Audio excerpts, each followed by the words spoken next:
Sir मैं marines में कभी नहीं था, कभी भी नहीं था सर। झूठ बोला था सर, झूठ बोला था आपसे उस समय सर। मेरा तो ये टैटू वैटू सब फेक है सर। मैंने आपसे झूठ इसलिए बोला था कि आपका साथ मिल सके, ताकि मैं आपके जैसे बन सकूं सर। मैं तो एक बहुत बड़ा लूजर हूं सर। मुझे भी लाइफ में कुछ करना था सर।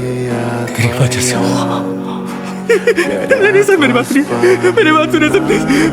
मैं वो मैगजीन्स लाने वाला था, मैं सच में वो मैगजीन्स लाने वाला था। मेरी बात कहने की कीजिए सर। मैंने इकट्ठा भी कर लिया था सर, और मैं लाने ही वाला था। मैं क्या लेकिन